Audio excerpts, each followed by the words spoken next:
Pak Guru, kenapa pas kita sekolah kita diajarkan menjadi pekerja karyawan? Saya masih bingung sampai sekarang. Nah, saya juga bingung sampai sekarang kenapa begitu ya. Ya, tapi intinya begini nih, sekolah kita itu awal mulanya itu adalah sekolah dari Belanda.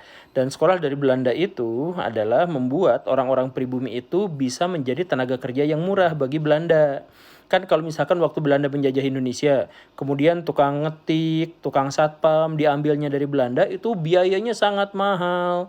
Bayangin perjalanan dari Belanda ke Indonesia berapa bulan gitu kan, hanya untuk mendapatkan juru ketik atau yang semacam itu. Nah, biar tidak seperti itu, maka diadakanlah sekolah oleh orang-orang Belanda untuk kaum pribumi, agar kaum pribumi itu bisa menjadi pegawai yang murah buat pemerintahan kolonial Belanda. Awal mulanya gitu.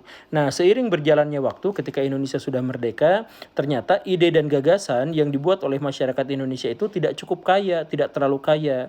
Makanya misalkan undang-undang kita sebagian besar masih dipegang sama Belanda. KUHP kita itu sebagian besar 70-80% itu masih Belanda. Kenapa kita tidak membuatnya sendiri? Ya entahlah, karena daya kreativitas kita setelah merdeka itu memang tidak terlalu bagus gitu. Termasuk juga sistem pendidikan. Sistem pendidikan kita itu sedikit sekali mengalami perubahan-perubahan. Sekarang cukup signifikan di tahun-tahun ini.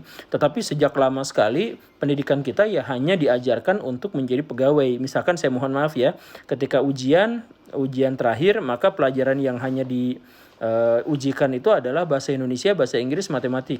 Kenapa bahasa Indonesia, bahasa Inggris dan matematik?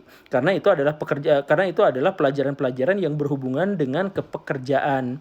Kalau kita membutuhkan kerja sama orang asing, kita jadi babunya dalam tanda kutip orang asing, kita harus belajar bahasa Inggris, kita harus menguasai administrasi, makanya harus belajar bahasa Indonesia.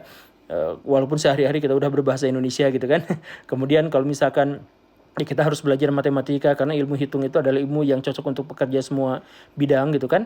Ya seperti itu. Tapi sekarang sudah ada perbaikan lah, sudah ada perubahan. Semoga kedepannya generasi Indonesia juga menjadi lebih baik dengan sumber penghasilan yang jauh lebih baik.